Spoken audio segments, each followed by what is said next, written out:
Mateus, capítulo 9, versículos 35 a 38.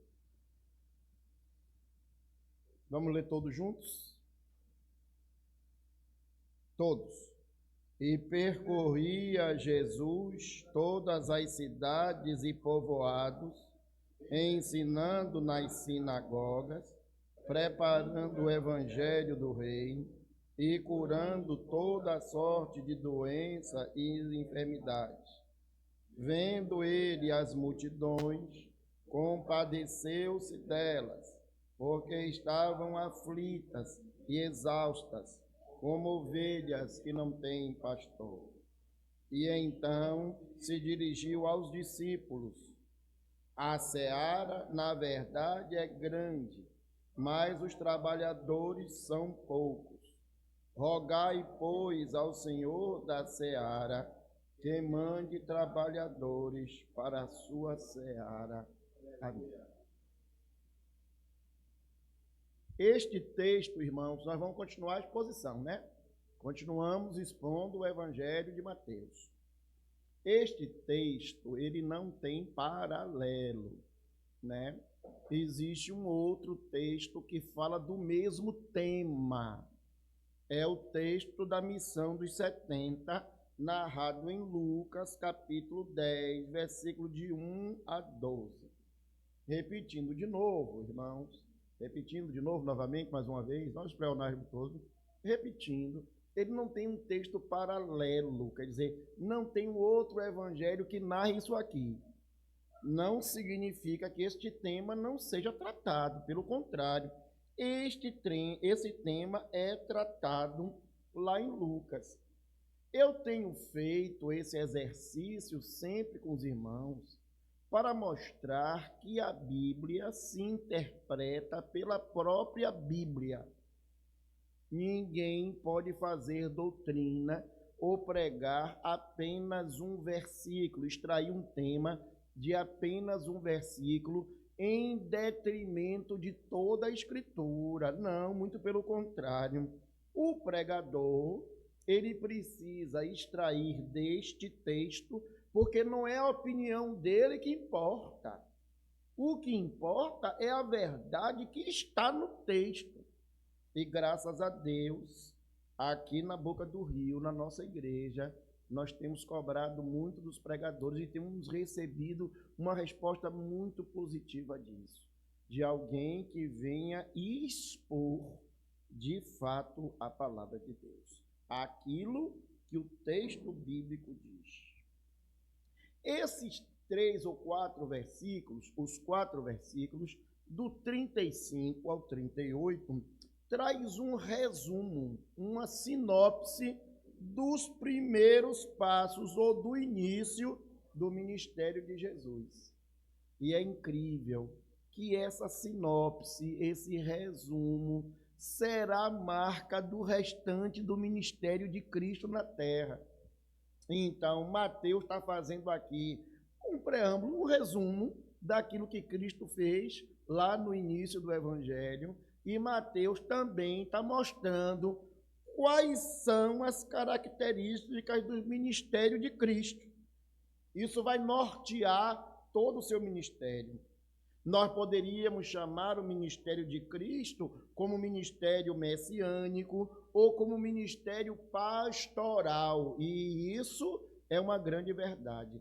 Mas como ministro, como pastor, como Messias, Jesus serve como exemplo, serviu como exemplo para os apóstolos e os crentes da sua época e serve de exemplo para nós hoje. Então nós vamos olhar para o ministério de Cristo, contemplar o ministério de Cristo e aprender de Cristo como é que nós devemos desenvolver o nosso ministério. É incrível que eu vou usar aqui nesse sermão de hoje a palavra ministério. Eu vou usar essa expressão o tempo todo. Eu poderia fugir dela. Fugir dela por quê? Porque muitos dos nossos dias usam a palavra ministério para se referir especificamente ao ministério pastoral. Então, pastor Cândido e pastor Paulo têm um ministério, enquanto os demais irmãos não têm ministério. Nós temos entendido a palavra ministro e a palavra ministério de forma equivocada. Ministério é o quê? O que significa ministério? Ministério é a execução de uma tarefa, de uma obra, de uma atividade. Biblicamente, ministério é derivado da palavra diaconia, ou diácono, que significa serviço ou função.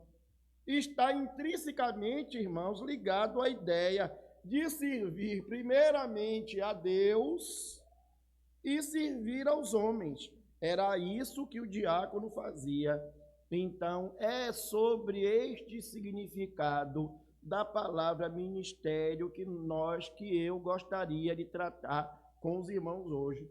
Por isso, tomando Jesus Cristo, o Filho de Deus, o ministro dos ministros, o nosso exemplo, o nosso paradigma, o nosso referencial, tomando Cristo como exemplo, tomando o exercício de Cristo como exemplo, eu queria propor para os irmãos o seguinte tema: exercendo o ministério.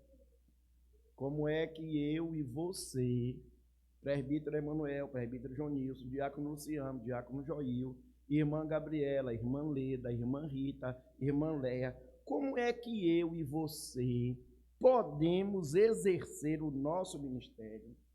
Em primeiro lugar, vejam aí versículo 35. Vamos ler todos, versículo 35?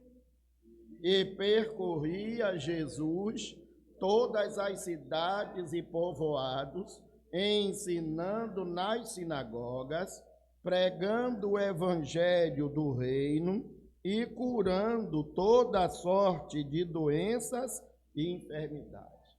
Somente aqui nesse versículo 35, irmãos, está expresso três verbos. Três verbos aí são determinantes. Vejam comigo: ensinar, pregar e curar.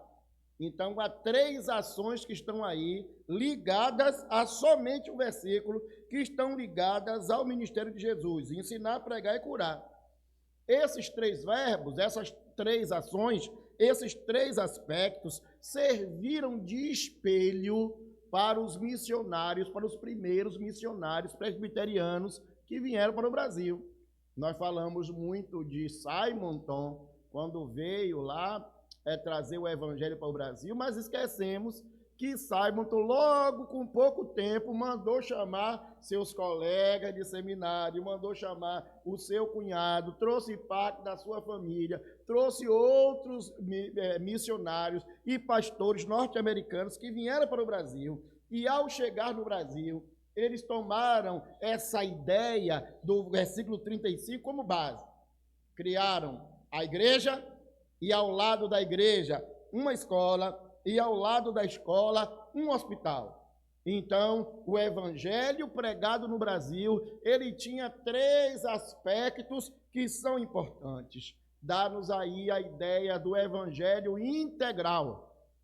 E eu vou dar até uma pausa para chamar de evangelho integral, sem confundir os irmãos com qualquer outro movimento que use essa expressão para levar-nos a entender que o evangelho é social. Eles usam a palavra integral, mas o que eles querem dizer é que o evangelho é social, ou seja, a igreja está na terra com uma concepção social, com uma função social, e essa função social é muito importante. E eles dizem tanto que é muito importante, que essa função social se tornou a primordial, se tornou a primeira, se tornou a mais evidente. Não é disso que eu estou falando aqui. Eu estou mostrando aos irmãos que o evangelho ele é integral, porque ele vai englobar esses três aspectos: a pregação,